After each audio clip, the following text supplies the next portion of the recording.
Senior सियासी तज्ज़ियाकार और मुस्लिम league नून के सेनेटर इरफान सिद्दीकी ने कहा है कि नवाज शरीफ को सियासत बदर करने की अस्करी मंसूबा साजी जनरल रिटायर्ड फैज़ हमीद के हाथ में थी। सुप्रीम कोर्ट में इस कार्य अजीम के लिए जस्टिस आसिफ सईद खोसा का इंतखाब किया गया।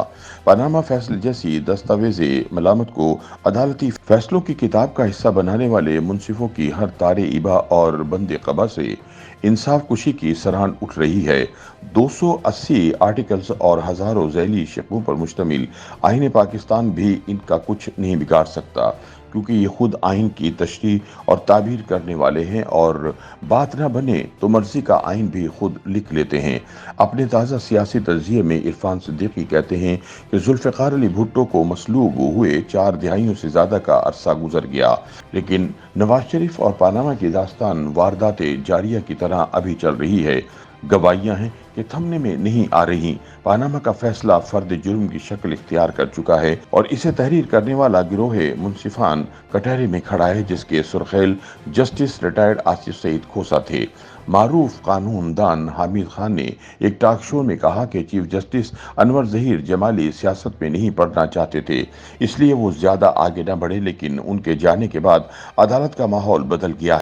नवाज शरीफ के खिलाफ पानामा का फैसला अदालती फैसले से बहुत पहले हो चुका था।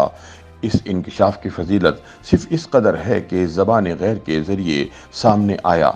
अलबत्ता सीनियर सहाफ़ी सुहेल वड़ैच ने पीटीआई के किसी आला ओहदेदार के हवाले से वाकई एक बड़ा इंकशाफ किया है।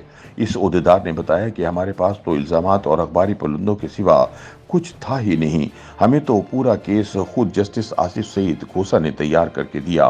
7 वर्ष कबल अरशद शरीफ मरहूम को इंटरव्यू देते हुए इमरान खान ने ये इंकशाफ किया था कि वो तो मायूस हो चुके थे, लेकिन जस्टिस आसिफ सईद खोसा ने कहा, सड़कों पर क्या कर रहे हो, हमारे पास आओ। इसकी तस्दीक मजीद पीटीआई के रहनुमा असद उमर ने भी की। इरफान सिद्दीकी बताते हैं कि अगस्त 2016 में जमात इस्लामी ने नवाज शरीफ के खिलाफ कार्रवाई के लिए पहली पिटीशन दायर की। तब justice Anwar Zaheer Jamali chief justice थे। 3 दिन बाद 5 बड़े एतराज़ात लगाकर इसे नाकारा, फजूल, खोखली, लायानी, गैर संजीदा और ओछी करार देकर वापस लौटा दिया गया। कुछ दिनों बाद तहरीक इंसाफ की पिटीशन का भी यही हशर हुआ। खान साहब मायूस होकर ऊंचाओ बाजार को लौट आए। नवाज शरीफ को सियासत बदर करने की अस्करी मंसूबा साजी जनरल रिटायर्ड फैज हमीद के हाथ में थी। सुप्रीम कोर्ट में इस कार्य अजीम के लिए जस्टिस खोसा का इंतखाब किया गया।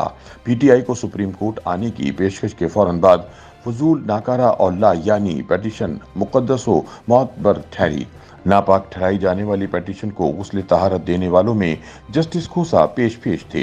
अनवर ज़हीर जमाली इस यानी पिटीशन को कड़ी हुदूद के अंदर रखना चाहते थे, लेकिन वो दिसंबर में रिटायर हो गए। साकिब निसार ने जस्टिस सईद खोसा की सरबराही में नया बेंच तश्कील दे दिया। उधर राहिल शरीफ रिटायर्ड हो गए और नवंबर के अवाखिर में फौज की कमान जनरल कमर जावेद बाजवा ने संभाल ली। एक तरफ बाजवा और फैज हमीद इदारा जाती फैसलों को आगे बढ़ा रहे थे, दूसरी तरफ साकिब निसार और आसिफ सईद खोसा इसके पासबान बन गए। जिस तरह जनरल बाजवा ने नवाज शरीफ से निजात का मिशन जनरल फैज हमीद को सौंप दिया, इसी तरह साकिब निसार ने पानामा के हवाले से सारे इख्तियारात आसिफ सईद खोसा के हवाले कर दिए। इरफान सिद्दीकी कहते हैं कि जस्टिस आसिफ सईद खोसा की सरबराही में बेंच बनते ही एक दिन चीफ जस्टिस साकिब निसार ने रजिस्ट्रार अरबाब मोहम्मद आरिफ को अपने चैम्बर में तलब किया। रजिस्ट्रार पहुंचे तो देखा कि जस्टिस खोसा भी तशरीफ फरमा थे। साकिब निसार ने तलकीन के लहजे में हुक्म जारी किया, आज के बाद पानामा केस के तमाम मामलात जस्टिस खोसा देखेंगे, चाहे वो अमूमी इंतजामी नौयत के हों। अपने अपने मुख्तार कुल से मुख्तारनामे लेने के बाद फैज हमीद और आसिफ सईद खोसा बेकाबू हो गए। अनवर ज़हीर जमाली की रुखसती, साकिब निसार का अता करदा मुख्तारनामा, 5 रुकनी बेंच की सरबराही और फैज हमीद की पुष्टपनाही के बाद खोसा के लिए कोई रुकावट न थी। कानून और इंसाफ पर यकीन रखने वाले जज के सामने सबसे बड़ी रुकावट अपना आईनी हल्फ होता है, जो लाजिम करार देता है कि फैसला बिला रगबत व अनात करो। लेकिन पानामा के हवाले से जस्टिस खोसा के फैसले के एक एक लफ्ज से बुग़्ज़ और अनात का ताफ़ुन उठ रहा है।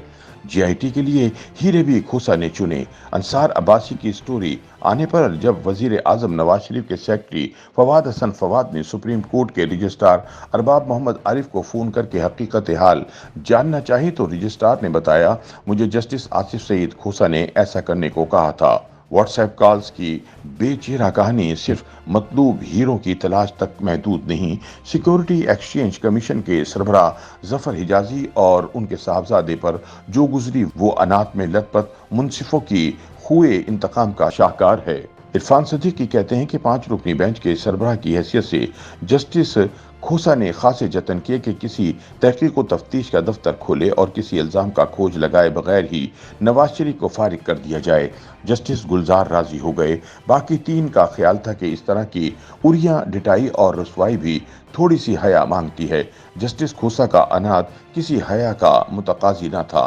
20 अप्रैल 2017 को 5 रुकनी बेंच फैसला सुनाने बैठा तो रिवायत के मुताबिक 3 अरकान का अक्सरियती फैसला पढ़ने के बजाय मरकजी कुर्सी पर बैठकर जस्टिस खोसा ने अपना इख्तिलाफी नोट पढ़ना शुरू कर दिया, जिसका आगाज मारूफ नावल द गॉडफादर के इक्तबास से होता है। ये इक्तबास बतौर खुद बुग़्ज़ो अनाथ की एक अफसोसनाक कहानी बयान कर रहा है। 2019 में इस्लामाबाद हाई कोर्ट ने नवाज शरीफ की जमानत मंजूर करते हुए एक तारीखी फैसला दिया तो आसिफ सईद खोसा अंगारों पर लौटने लगे। फैसला तो ना पलटा लेकिन अदालत को खरी खरी सुनाई और जमानत के लिए इतनी कड़ी शराइत आयद कर दी कि वो मुमकिन ही ना रही। इसी तरह जब एहतसाब अदालत के जज अरशद की वीडियो ऑडियो कैसेट सामने आई तो इन्हें बतौर शहादत कबूल करने के इम्कानात ही मादूम कर दिए। YouTube पर गूगली न्यूज देखने के लिए youtube.com की सर्च बार में गूगली न्यूज टीवी टाइप करें। गूगली न्यूज के पेज पर सुर्ख रंग के सब्सक्रिप्शन वाले बटन पर क्लिक करना ना भूलिए। YouTube पेज पर अपलोड होने वाली वीडियोस से बाखबर रहने के लिए बेल आइकन पर क्लिक कीजिए। आपको हर नई वीडियो के बारे में नोटिफिकेशन मौसूल हो जाएगा।